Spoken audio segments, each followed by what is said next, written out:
the Bayajida history concerning the origin of Gbagi is not true.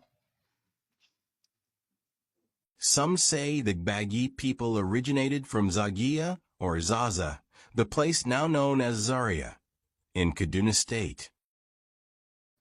Ya ce yi wo ba da ba ya zakwai akwai ga yi kun Maiduguri. Bayan biyu Zaria, bayan biyu Zaria ne, wani lokal. Azakwai na taza. Amma Zaria kwa yi dakucin. Aya bayi ga dakuci. Agbayi bokun nye maka. Fia zafwe ngai. Babe baidu akia. Baidu akia. Shibaku jibwe kwa ye gmen bajokuka. Baku jibwe bajokuka. Ababe kuka babe grupuye. Koni Zaria. I don't know where the Gbagi man really originated from, but they migrated from Zaria to places like Jere, places like in Niger State also. Apart, Jere is in Kaduna State, places also in Niger State, and then Karu. Karu was founded by settlers, 3 brothers, who came to Karu from Zaria and settled at Karukuchi, which is in the present-day Federal Capital Territory. Gbagi man originated right from far northeast down to where we are today. Some scattered to northwest, to northeast, to south, or to middle belt. Most especially middle belt, because the highest population of Gbagi man is within the middle belt. Would cut the history or the beginning of Gwali and start from Zaria, where all the Gbagi and Gbagi instructions believe that Zaria was our origin, and came to Kaduna, where there was a new development to establish a new Federal Capital Territory. Others are convinced that the Gbagi people are indigenous to the places they currently occupy in north-central Nigeria.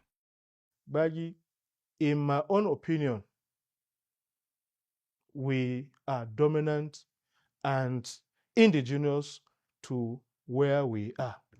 Otherwise, nobody can tell you which year did Gbagi migrated from Borno to Zaria, to Kano Plains, down to Zamfara areas, and Benungwari area down to Mina, Boso, down west to Lokoja area.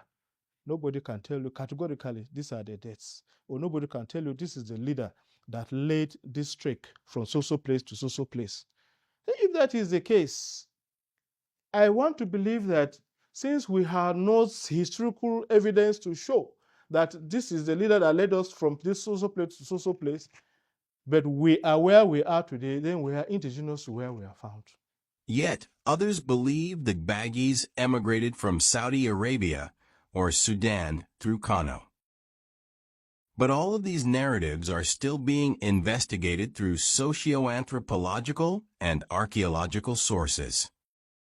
There is also a flimsy, illogical, and imperial oral tradition of one prince of Baghdad, Bayajida, history of the origin of the house estates of Nigeria.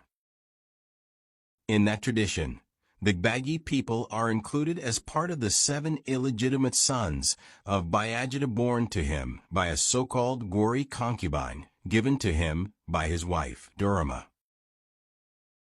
The Banzabakwe, according to the legend, include Zamfara, Kebi, Uri, Gwari, Nupai, Kororo Fajukuan, and Yoruba. Together these sons founded the remaining 7 house estates. Note that these are names of tribes mixed with names of places. For instance, Zamfara, Kebbi, and Yuri are names of places, while Gori, Nupai, and Yoruba are names of tribes. Are these the names of the illegitimate children of Bayajida?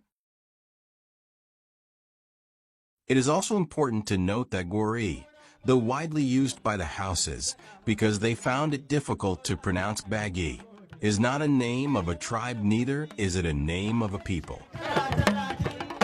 The people referred to as Gori are Gbagi. Gori is the name of certain yam farmed by the Gbagi people.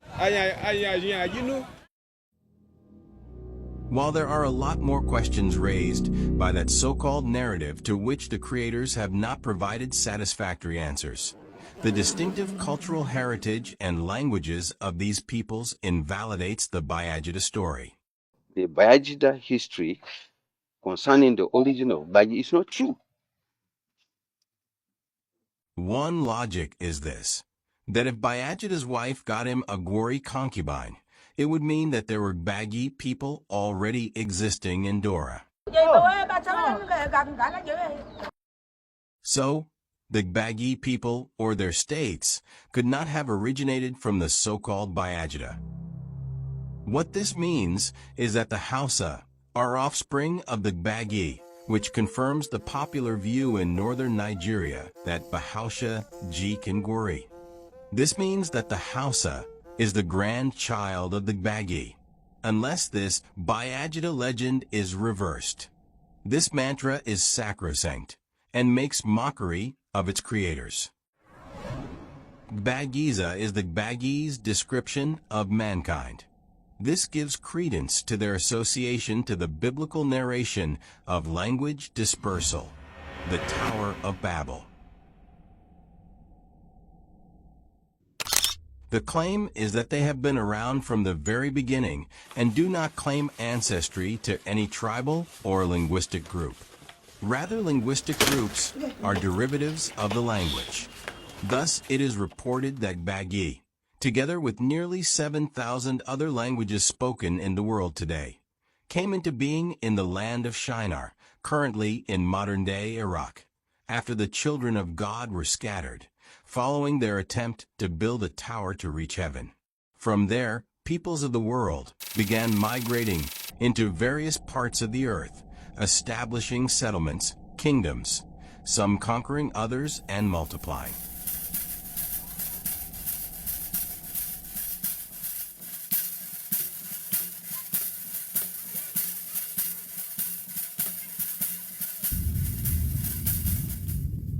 In this regard, the Bagi people are believed to be descendants of Nimrod, the son of Cush, the son of Ham, the son of Noah, who all survived the destruction of the earth by the great flood. People don't know that we are related to Nimrod. That is, the Bagi name for him is Numudu. And this Numudu was the most popular person, and he was a ruler, he was a hunter. Even the Bible says that he was a hunter, a great hunter before the Lord and the people. The people could be traced to the Hamitic bloodline, and their language is identified as belonging to the Niger-Congo family.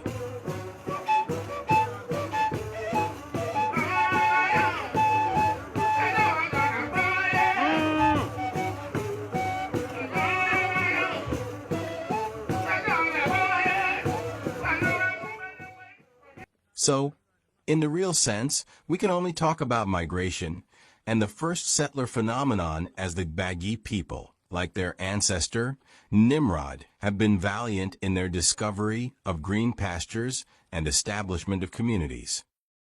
Bagi man is the one that established a settlement. He is very tied down to his farming activities and hunting. Therefore, he has no time to stay at home. And when the colonial leaders visited the community, the Bagi man that is the original owner of that community will be in the farm. And the colonial leader will always come and meet the Hausa man and then he carried out whatever business that brought him to that community. Thereby, visitors to the Gbagi established community were now led by visitors, mostly the Hausas. We estimate from the year 2024 that the migration of our ancestors from the Middle East, coming through North Africa and through northeast Nigeria in the current Borno state, took place about 4,524 years ago, and the distance of their journey might have covered over 300 kilometers. Recall the earlier narration that the land upon which our journey began was Shinar, considered as part of ancient Mesopotamia, which was between Tigris and Euphrates rivers at the borders of contemporary Iraq.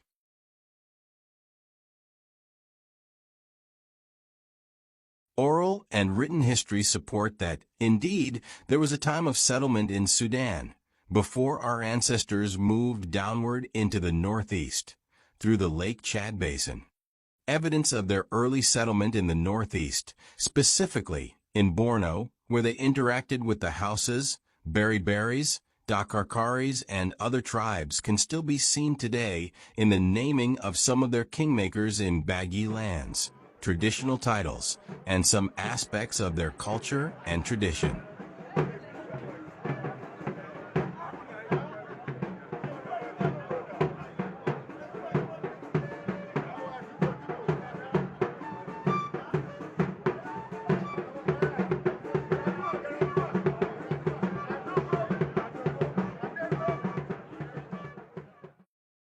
Along their way moving southwards, they came in contact with other tribes such as the Kadaras, the Gades, the Nups, the Koros, the Gwandras, and others. Most of these peoples are their neighbors in north-central Nigeria till date.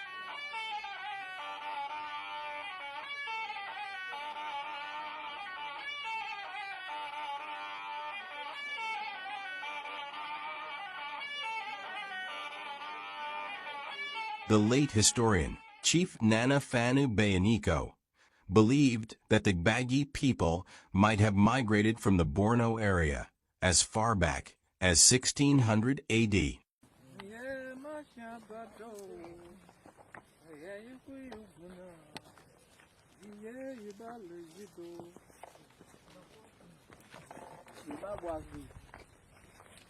Some people believe that their migration from Borno was as a result of their resistance to the disruption of their livelihoods of farming, hunting, trade, and commerce by the instability of the region due to religious and inter-ethnic hostilities.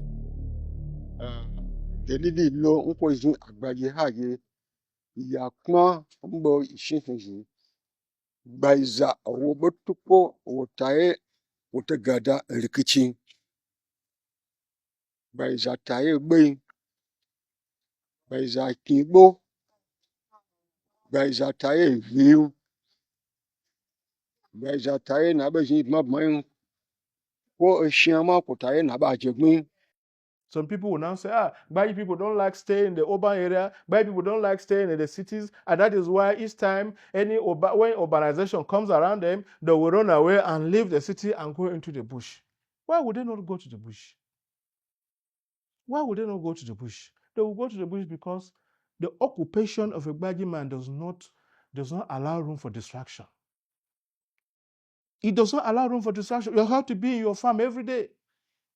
And for you to be in your farm every day, it means you can't be found at home. But any person who is at home that wants your trouble at home so that your farm will not progress, by tomorrow you'll be seen begging food left, right, and center is what Gbagi man doesn't want. And so he will prefer to leave you where you are and go and find another place. And in all of these places that Gbagi people have founded, they are places that God's blessings have always been. See Zaria and Kaduna, they were all founded by Gbagi people. They were all founded by Gbagi people. Colonial regime, 1917 to 1919, they relocated the northern Nigeria headquarters from Lokoja to Zaria. Today we are in Abuja. Federal government follow us to Abuja. They didn't see anywhere to go. They came and they saw where Agbaji people have founded, and today they are here. They follow us, and urbanization took over Zaria. Urbanization took over Kaduna. Go to Minna too. Minna is the capital city of Niger State. They didn't see anywhere to cite the capital of Niger State. They founded it in Gbagi land, where Gbagi people are settled. That place has become urbanized. Abuja here is the same thing. So you can see that wherever Gbagi people have founded, there are places that are blessed by God. And by the time they come around, they want to dominate our people. And our people being farmers, they love farming. They will relocate and leave the urban area and go and farm, because urbanity and farming cannot go together. And that is the more reason why our people are dominant in the bush. We are not in the bush because we prefer to remain in the bush. We are in the bush because we are feeding the country. We are tilling the land that is producing the food that we are using in feeding the entire country. Ask Gbagi man to hands-off farming and see the kind of calamity that will befall Nigeria, especially when it comes to food. So Gbagi man is unique. Tell me any tribe that has this kind of attributes. Tell me any tribe that would have allowed the federal government or federal capital to be cited in the federal capital that will be cited here and still behave the way we are behaving as Gbagi people. It is not. Why did they leave? Why did they leave Lagos to Abuja? Something must have informed them that they cannot develop, they cannot progress in Lagos. This accounts for their vast settlements in the northwestern states of Kebbi, Niger, Kaduna, and Kano. However, the same factors of religious and interethnic hostilities offended their sensibilities for agricultural prosperity. Thus, they're settling in Zagia, or Zaza, currently called Zaria, in northern parts of Kaduna State and Niger, Nasarawa, Kogi, and the FCT, Abuja, where they have consolidated ancestral grip with strong military vanguards that defended their territorial integrity. History also has it that our people ran away from Fulani because simply the religion of Islam that we were forced to accept was alien to them, and so they couldn't accept Islam. Those who resisted stood their ground and fought a war. Even though our people were not conquered by any Hausa man, they were not conquered by any Fulani, so they became dominant to where they reside today. Now take note that no Gbagi man in the whole of Nigeria, no Gbagi community have ever been defeated in war. I want to put it here on record that Gbagi man was never captured in the war. Never. This place serves as a catchment area for all the villages surrounding the area. Kepi, Muse, Afeforo, Koronduma, Borom, Lugbe, Jiwa, and so many other places. So this place becomes of fashion. Not until the 1940s, they now located this business program. In part 2 of this episode, we shall take a closer look at the dialects of the Gbagi, with sparks of deeper insights on their identity creation, heralding a strong renaissance that describes a self-determined people.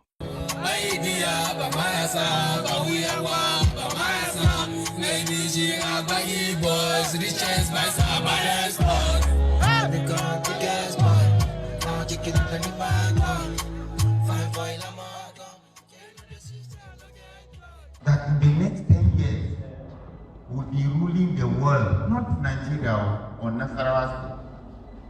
And you might think, what is this man saying? One of the best motor designers in Chevrolet is a Nigerian. What is it you know about the Gbagi people? Feel free to share with us in the comment section below. Be a part of the movement of getting people informed about these interesting people called the Gbagis and Buris. If you enjoyed this content, please like and subscribe to our channel and also share with others to learn about the Gbagi/Buri people, founders of rich settlements, and the major host of the Nigerian government and her peoples from the colonial era till date. Thank you for watching.